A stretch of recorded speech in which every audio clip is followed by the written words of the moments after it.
One security guard in a small town kept disappearing while on duty, but his coworkers wouldn't find him slacking off. Instead, they would continually find this man either unconscious or in a state of complete shock, just staring off into space. Although his memories were lost at first, he soon regained many of them, even going on TV in an attempt to show the world that he was not insane.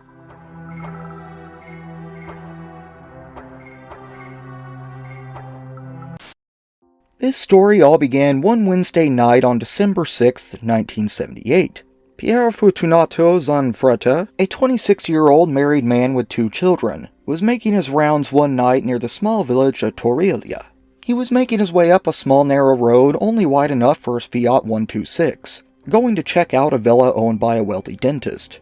It was quite cold that night and there had been freezing rain, which coated both the road and all the vegetation in a sheet of ice. There were only about 20 houses in that area, so he took it slow and looked around for anything suspicious as he drove. However, the night was quiet, so he planned to just leave a notice at the villa saying that he had been there and checked on things and then head back to the nearby village. It was just now after 11:30 p.m., and as he drove up to the gate, he knew things wouldn't be going as planned. Zanfretta quickly noticed 4 lights that were moving alongside the perimeter of the building. Coming closer, he saw that the gate was open just a little bit too. Thinking that there must be a group of people breaking into the place, he grabbed his radio and told the operations center of the situation. But no one from the other end would respond. Then, just a moment later, the car's radio seemed to go haywire before the lights from the car and the street lights all went out at once. It was a cloudy night and the moon was covered, so the area was completely dark at this point. He drew his Smith & Wesson .38 Special with one hand and his flashlight with the other. The lights seemed to be circling the house, so in an attempt to surprise the thieves, he crept through the gate and hugged the wall as he tried to get closer. But before he was able to see the intruders, he was suddenly pushed from behind. Caught off guard, he dropped his gun and flashlight and fell to the ground. Zanfretta picked them both back up and aimed them at the culprit. This is when things get fuzzy for him. At first, he couldn't remember what happened next, but he would later undergo hypnotherapy where he would regain many of these lost memories. So I'm just gonna go ahead and add in these details now and continue with the story. What he would see next would change his entire life. Standing right in front of him were 2 10-foot-tall creatures that were obviously not human, even on first glance. They had long legs and arms and a very large torso. The hands were large and round too, and they even had rounded fingernails. Over the entire body, the creature wore a strange, soft gray suit which undulated and rippled similar to rolls of fat. But the head of these beings was by far the most frightening sight for him. He would later call them both hideous and monstrous. They had large triangular eyes which flashed a bright yellow color. They had green skin which was wrinkly and covered in thick red veins. They had pointy ears, and on each side 3 spines pointed down and away from the head as well. They didn't have a visible mouth. Instead, there was just a metal mesh which dimly emitted light. They didn't seem to speak, and instead used some strange device on a nearby aircraft. They told him that he needed to come with them. But he was terrified at this point, and again dropped his flashlight. He bent to pick it up, and then turned and ran full speed in the opposite direction. But as he ran, he noticed a light behind him, growing brighter and brighter. He turned around to see a blinding bright triangular or possibly disc-shaped craft rising into the air right behind the villa. It was so large that it may have even been larger than the house itself. It made a strange hissing sound and appeared to be a steel color. He made it back to the car and immediately grabbed the radio. At 11:45, he radios Carlo, the switchboard operator, simply telling him, "Oh my God, it's awful." Carlo asked him if he was being attacked by the men breaking into the place. But Zanfretta just said, "No, they're not men. They're not men," before the radio cut out. Carlo would radio in some coworkers for help, but they weren't exactly sure where he was or what had happened to him. It was then that Zanfretta looked up to see that the light was even brighter than before, and it began to make him feel quite warm. He began to shield his eyes from the light, but before he knew it, he was in another location with some strange device on his head. The new room he found himself in was also bright and warm, but he was very uncomfortable and didn't like the situation he was in. He told the creatures that he doesn't want to be with them and how they just need to take him back, but he just can't remember much more than that. In a separate hypnosis session later on, he would say that these creatures were trying to study him to see how he was made so they could better communicate with us. Apparently, they stripped him of his clothes and laid him on a metal table before they put the head device on. They would even tell him, "We are the people of Titania. Point of reference is the third galaxy. We are lost in space and looking for a place like your Earth, where we can breathe well and won't feel cold, where we can settle." The strange beings explained that their home planet was over 4,000 light years away, but space travel could happen in the blink of an eye for them, so it wasn't as far as it sounded. They would also tell him that they were responsible for another local break-in and abduction too, which many people believe is a reference to a break-in where a wall was completely smashed and nothing was stolen besides a couple of stuffed animals. Zanfretta would also be told that humanity needed to stay away from nuclear weapons to avoid the destruction of the planet. The creatures believe that only Earth can save them, so they're trying to learn about us and become friends. Zanfretta's head was starting to hurt badly from the machine, so they told him that they didn't necessarily need to take him now and would be back for him. Then they examined him a little more and interrogated him for a while before they let him get dressed again. As if transported once again, he's back on the ground running away from the bright lights. He turns around and sees the craft accelerate at an amazing speed before disappearing off into the night sky. It's then that Zanfretta faints on the ground right in front of the villa. It would be nearly an hour and a half before he would actually be found. Due to the icy roads and the fact that they had to track him down, the other two security guards wouldn't arrive in the villa until about 1:15 a.m. When they got there, they were surprised to find the gate closed, but soon after entering, they found him laying on the ground in the front yard. When Zanfretta noticed them approaching, he suddenly jumped to his feet and aimed his pistol at them. His eyes were bulging oddly, and he acted as if he didn't recognize either of them. The two men tried to get him to lower his gun, but he didn't seem to even understand them. In the end, they were forced to jump on him and take his gun away. It seemed like he was in a state of shock, because as he was being taken back to the car, he kept muttering, "I saw them, I saw them." That night, the manager of the security company would even file a police report saying that one of his employees had been assaulted while on duty. So the next day, both the police and Zanfretta would make their way back out to the villa in an attempt to find some more evidence. He would point them to where the craft even seemed to have landed, and soon enough they would even find a vegetable garden completely torn up and overturned. Even the wooden stakes appeared to have been blown off to the sides. They even found two strange, 10-foot-across, horseshoe-shaped prints in a couple of areas. The officers would even say that the two spots looked to have been made by the landing of a craft, similar to a helicopter. Commander Nucci, the man leading the investigation, believed that Zanfretta's encounter really happened. In fact, just a few months before this, Nucci and 3 of his friends all saw a luminous dish-shaped craft nearly 100 feet across floating in the sky above the highway. They even watched it for several minutes before it started to spin and accelerate quickly away from them. He even tried to report it, but his superior advised him against it for his own good.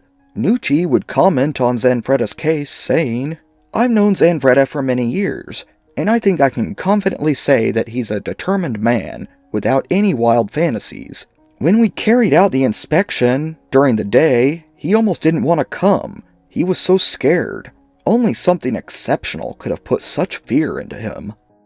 It seems that Zanfretta wouldn't be the only one in those parts to see something strange that night either. Some of the neighbors would tell the police that they had seen bright flashes in the direction of another nearby villa. In the wider area, over 52 different people would report seeing a bright object in the sky, with some saying that it was triangular in shape. All of them would report it being lit up too, but some would say it was white while others said it was red in color. The report of the investigation would then be sent up the chain of command, but it was eventually ruled that there just wasn't enough evidence for an assault. Just a few days later, he was offered to be examined by Dr. Moretti, a psychotherapist and a clinical hypnologist. Zanfretta would be put under hypnosis and come to share many of the previously mentioned details. Soon he would be contacted by the Portobello TV program, in which he would share his story to the public. This and a newspaper report made him famous almost overnight in Italy, with other journalists and TV programs trying to get him to share their story with them as well. Zanfretta and his wife started to get calls at all hours of the day and night, with him saying, "Unknown people are calling my house at all hours to make fun of me. I don't know what to say, but I saw it. I'm not a liar." Things started to calm down after this, but definitely would not remain this way. Exactly 21 days after the first encounter, on December 27th, 1978, while on duty one night, Zanfretta would again disappear. He was heading towards a small village, Torilia. It was around 11:45 when he made a frantic call to the operators. He shouted, "I'm enveloped in a thick fog and I can't see anything. The car is moving on its own and picking up speed. I don't know what to do." For almost a mile, the Fiat kept driving before coming to a sudden screeching stop. It was so abrupt that he smashed his head into the steering wheel. But as he was recovering, the car was bathed in a hot white light. It was then that the car began working again, so he radioed back again, saying, "The car has stopped. I see a bright light. I'm getting out now." And just like in the last encounter, he was about to lose many of the memories of what was about to happen to him. But again, just a few days later, he would be hypnotized and interviewed by Dr. Moretti, and this would fill in the blanks of what happened during the second encounter. It seems that he was once again taken away in a hot beam of light, and appeared in the same examination room as before. They once again stripped him and subjected him to several different tests. They would pass a device over his chest, put some machine onto his legs and head, and even gave him electric shocks.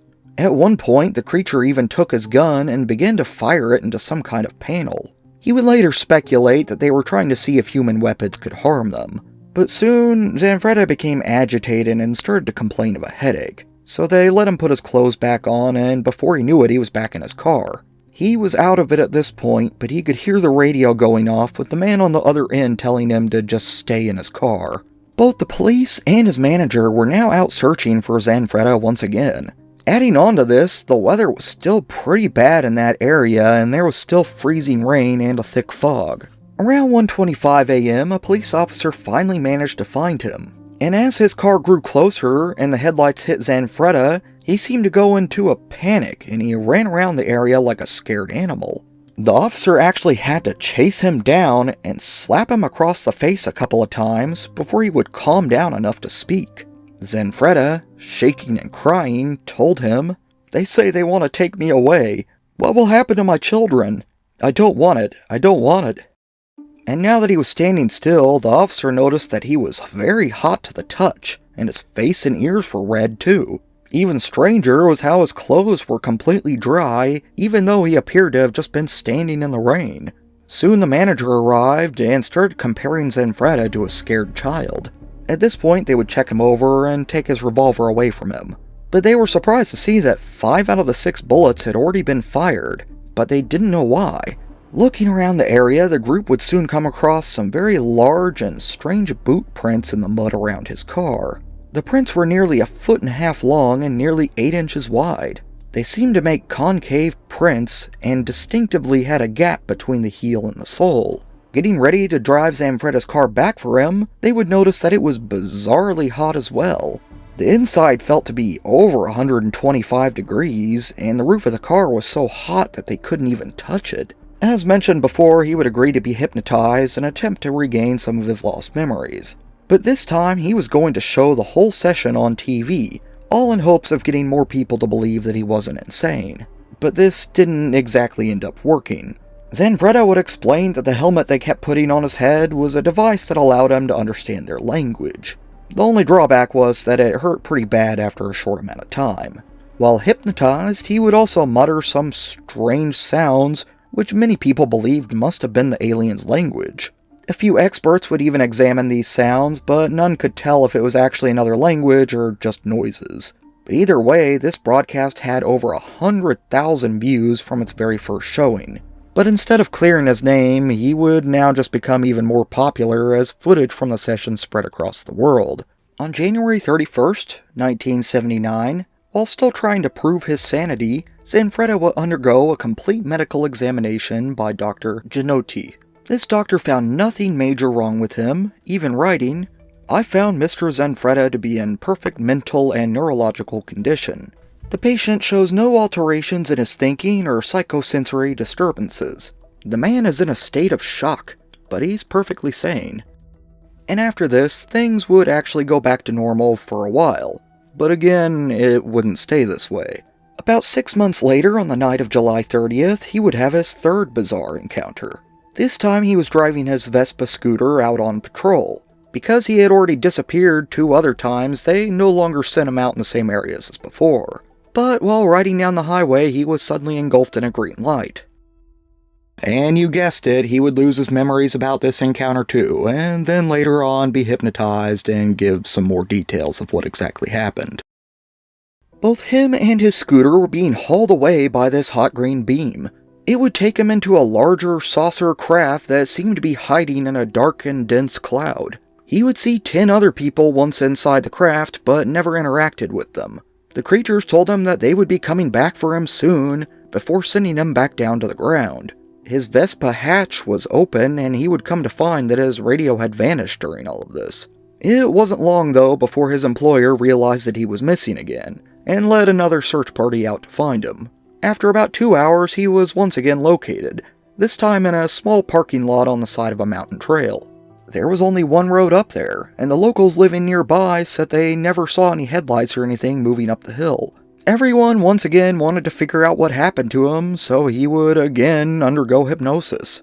But this time, trying to satisfy more people, he would drive out to the International Center for Medical and Psychological Hypnosis. Here, he would even be injected with pentothal, which many considered to be a truth serum at that time. He would go over all of his old encounters before adding the details of the one he just had. Professor Marquezun, the man that conducted the procedure, would say, "No human being can knowingly lie while he is under pentothal treatment." So I think it's very probable Zanfretta had these encounters. Nowadays, we believe the drug really just slows a person's brain down to the point that it's kind of hard to fabricate a lie. But it's not exactly impossible either. Newer studies have shown that it doesn't really work like the truth serum we see in movies. However, this would end up backfiring like the last television hypnosis session, and he again just grew in popularity. But he still tried to live a normal life and just went back to his normal activities pretty quickly. But just like last time, his strange encounters weren't over. One night on December 2nd, 1979, he was at a gas station filling up his car at the beginning of a shift. He told the operators what he was doing over the radio, but it wasn't long before he lost contact with them. Soon, 4 security guards and 2 vehicles were on their way to look for him, but this is when the story becomes strange for them as well. Just a little ways into their trip, both cars were struck by a bright light. The electrical equipment in the car started to go haywire before everything just quit all at once. Even the engines began to stall. The 4 men began to get out of the cars to see what was happening, but they all became overtaken by shock when they saw a light descend from the sky.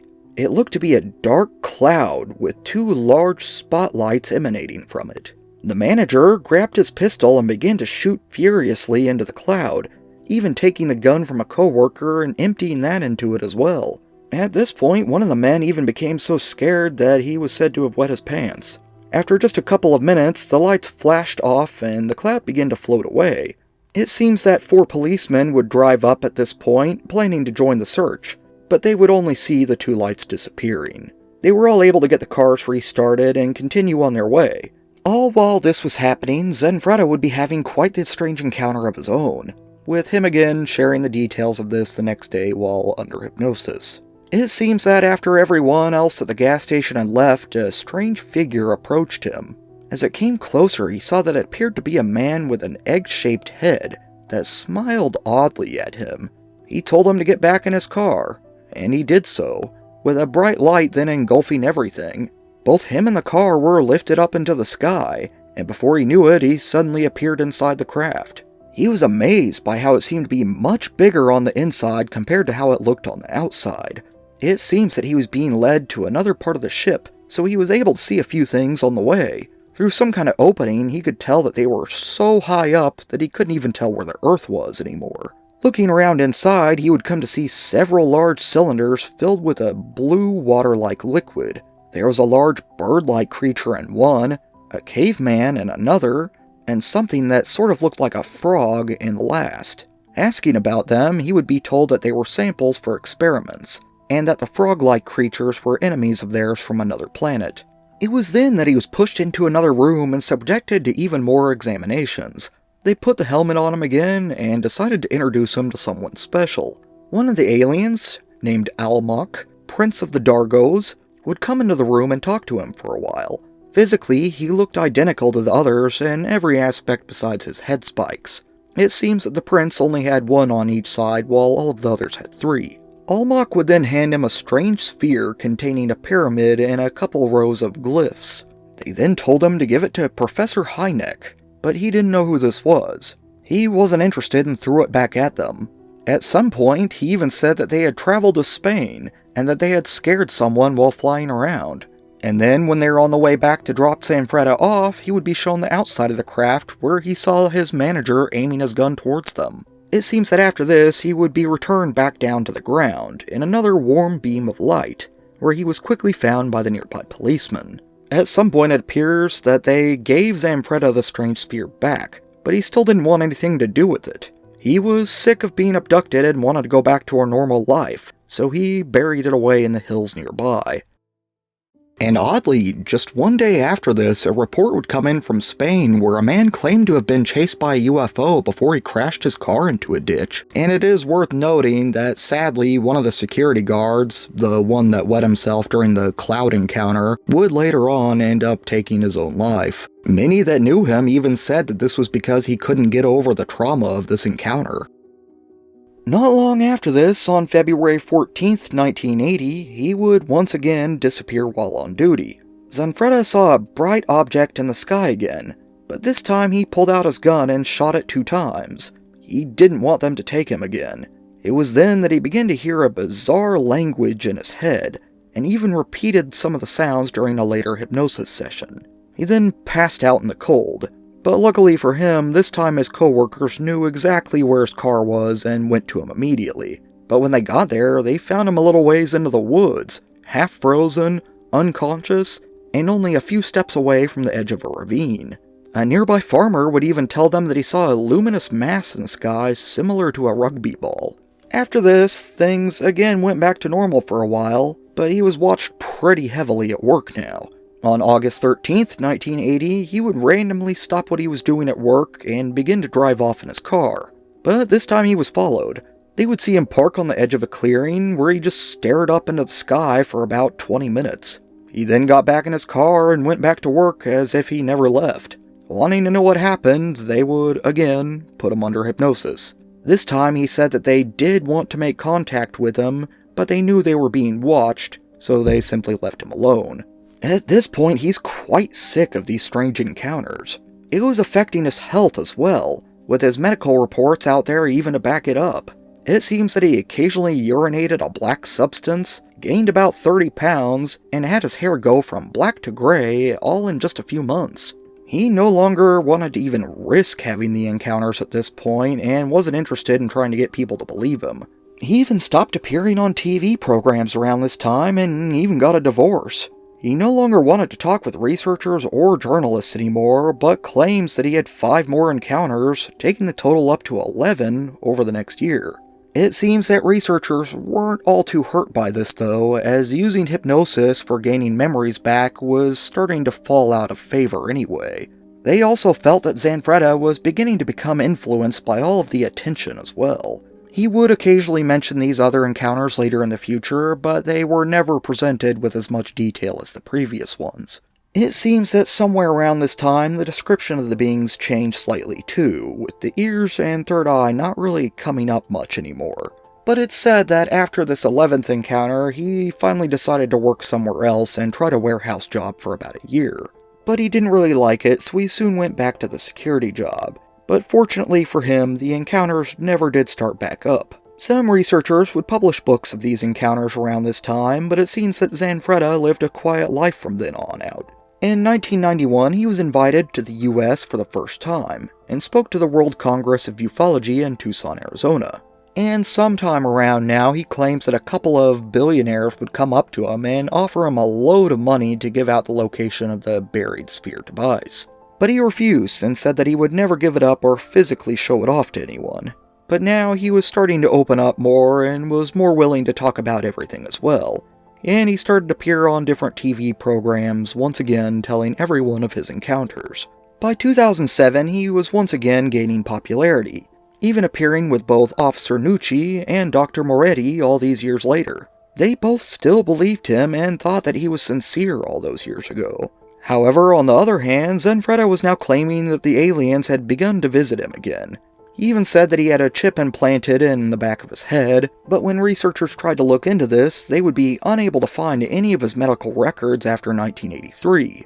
It seems that he would never agree to undergo X-ray or an MRI scan either. Some believe in his original encounters, but fail to believe him at this point, with many others saying that he was just attempting to stay relevant.